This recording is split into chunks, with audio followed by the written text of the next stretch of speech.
ये कहता है क्यों तुम्हें पता नहीं कि मैं क्या करने लगा हूँ, आज हमारी वेडिंग नाइट है यानी सुहाग रात है और मुझसे इंतजार नहीं हो रहा। और वो पीछे होकर फिर अपनी शर्ट के बटन को खोलने लगता है तो नैन तो और भी ज्यादा घबरा जाती है और ये सोचती है कि आज तो मैं गई, आज मेरी खैर नहीं। ये शादी इसने सिर्फ अपनी माँ की पेंटिंग्स तक पहुंचने के लिए की होती है और जैसे ही इसका ये मकसद पूरा हो जाएगा, इसने सोचा हुआ है कि मकसद पूरा हो जाने के बाद वो इस शादी को टर्मिनेट कर देगी, तोड़ देगी और यहाँ से चले जाएगी। लेकिन जे ने तो इससे सच में मोहब्बत की होती है और वो दिल से इसे अपनी बीवी ही मानता है और इसके साथ बहुत ही सिंसियर भी होता है। वो जैसे ही बटन खोल कर दोबारा से इसके करीब होने लगता है तो नैन अपनी टांगों से इसको पीछे करती है और कहती है कि अभी मैं ये सब नहीं करना चाहती हूँ, मुझे थोड़ा सा टाइम चाहिए। लेकिन जे बेचारा तो कहता है कि नहीं नहीं, आज ही करना है, कोई टाइम वाइम नहीं मिलेगा तुम्हें। नैन से इस हड़बड़ी में जो के फेस पर एक थप्पड़ लग जाता है। जे तो हैरान होकर कहता है कि ये तुमने क्या किया है। नैन भी परेशान से हो जाती है कि ये मुझसे क्या हो गया है। जे को इसके बाद थोड़ा सा समझ में आ ही जाता है कि बच्ची को थोड़ा सा टाइम तो देना ही चाहिए और वो बेड पर बैठने लगता है। नैन भी जल्दी से दूसरी साइड को सिरक जाती है और अगर ये सिरकने में जल्दी ना करती तो ऐसा लगता है कि शायद जय इसके ऊपर ही बैठ जाता और फिर ये दोनों दूर होकर सेम बेड पर ही सो जाते हैं। थोड़ी देर के बाद नैन उठती है। वो देखती है कि जे बड़ी गहरी नींद सो रहा होता है। वो जे के करीब आकर इसे अच्छी तरह से चेक कर लेती है कि ये सो रहा है कि नहीं। केयरफुल हो जाने के बाद वो चुपके से कमरे से निकल जाती है और जैसे ही वो जाती है जे भी उठ जाता है और देखता है कि नैन कमरे में नहीं होती तो वो इसे ढूंढने के लिए उठ जाता है। और यहाँ पर हम देखते हैं नैन मेजर जू की लाइब्रेरी में आकर अपनी माँ की बनाई गई पेंटिंग्स को ढूंढने लगती है कि अचानक से कुछ बुक्स इससे नीचे गिर जाती है जिनसे शोर होता है। नैन तो डर जाती है कि कहीं कोई आ ना जाए और होता भी ऐसा ही है। इसे किसी के आने की आवाज आती है तो ये जल्दी से टेबल के नीचे छुप जाती है और यहाँ पर हम देखते हैं कि मेजर जू आता है। इसके हाथ में इसकी गन होती है और वो सीधा उसी टेबल के पास आ जाता है जहाँ पर नैन छुपी हुई होती है। वो देखता है कि यहाँ पर जे और नैन इंटीमेट हो रहे होते हैं। वो कहता है कि तुम दोनों का दिमाग खराब हो गया है, क्या कर रहे हो यहाँ पर, क्या तुम दोनों के लिए कमरा कम पड़ गया है। ये दोनों भी सीधे होते हैं और ऐसे प्रिटेंड करते हैं कि ये वाकई में रियल में ये सब कर रहे थे। जे कहता है कि भाई आप क्या हर जगह पर हमारी जासूसी करने पहुंच जाते हैं। मुझे भाई लगता है कि अगर आप ऐसे ही हमारी जासूसी करते रहेंगे तो सारी जिंदगी हम हमारे बच्चे की शक्ल नहीं देख सकेंगे। जिस पर मेजर जू कहता है कि बकवास बंद करो बेशरम इंसान, तुम मुझे ये बताओ कि तुम यहाँ पर क्या कर रहे हो, क्या तुम लोगों के पास कमरा नहीं है। जिस पर जे कहता है कि असल में भाई नैन को बुक्स पसंद है और ये चाहती थी कि हम लाइब्रेरी में बुक्स को पढ़ते पढ़ते इंटीमेट हों, क्योंकि अगर हम लाइब्रेरी में इंटीमेट होते हैं और ये इस इंटीमेट होने के बाद प्रेग्नेंट हो जाती है तो हमारा बच्चा बुक्स में इंटरेस्ट लेने वाला होगा, बड़ा पढ़ाकू होगा। मेजर जू कहता है कि इस तरह की स्टूपिड बातें किसी और को जाकर सुनाना, सच सच बताओ तुम लोग यहाँ पर क्यों आए थे। मुझे पहले ही इस लड़की पर शक है। जो को लगता है कि भाई तो आज इससे या मुझे कत्ल कर ही देंगे। वो जल्दी से अपने पॉकेट से एक कैंडी निकाल कर अपने भाई को देकर कहता है कि भाई सब बातें छोड़े और इसे खाएं, आपका मूड ठीक हो जाएगा। इसका भाई कहता है उल्लू के पट्टे, तुमने मुझे समझ क्या रखा है, क्या मैं तुम्हें कोई 5 साल का छोटा बच्चा लगता हूँ। और फिर इन दोनों की वो पिटाई करने ही लगते हैं और जे जल्दी से नैन को पकड़कर वहां से भाग जाता है। इस ड्रामे का ये सीन भी बड़ा अच्छा था। और यहाँ कमरे में आकर वो एक हंटर उठा लेता है और नैन से कहता है कि अब तुम मुझे सच सच बता दो कि तुम वहाँ लाइब्रेरी में क्या करने गई थी, और अगर मैं ना होता तो आज मेरे भाई ने तुम्हारा काम तमाम कर देना था। वो तो मैंने 100 तरह के झूठ बोलकर तुम्हारी जान बचाई है। तुम अब जल्दी से मुझे सच बताओ कि तुम वहां पर क्या करने गई थी। जिस पर नैन कहती है कि मैं वहां पर बुक्स पढ़ने के लिए गई थी क्योंकि मुझे बुक्स पसंद है और मुझे वैसे भी नींद नहीं आ रही थी तो मैंने सोचा कि मैं बुक्स ही पढ़ लेती हूँ।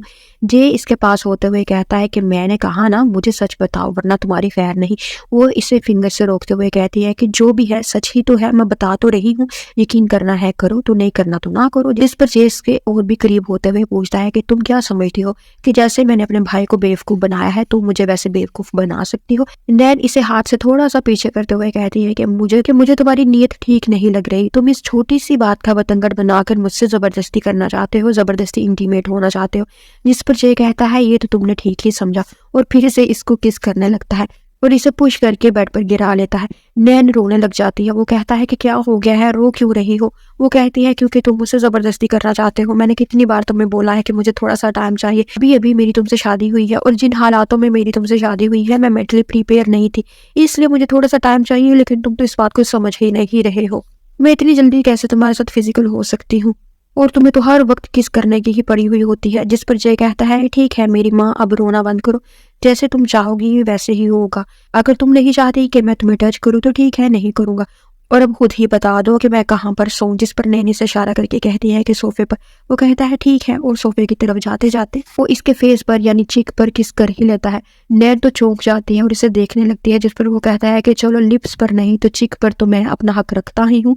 और मुस्कुराता हुआ वो सोफे की तरफ चला जाता है। और फिर अगले सीन में हम देखते हैं नैन सोकर उठती है तो अपने सामने योंग को देखकर चौंक सी जाती है। वो कहती है कि तुम यहाँ कैसे आई हो, यहाँ पर क्या कर रही हो। जिस पर योंग इसको कहती है कि चलो दोनों मिलकर शॉपिंग करने के लिए चलते हैं। और फिर ये दोनों शॉपिंग करने आ जाती हैं। यहाँ पर नैंग किसी आदमी से बात करती है और इसको बताती है कि मैं बहुत जल्द काम कर लूंगी जिस मकसद के लिए मैं वहां पर गई हूँ। ये आदमी इसका राजदार होता है।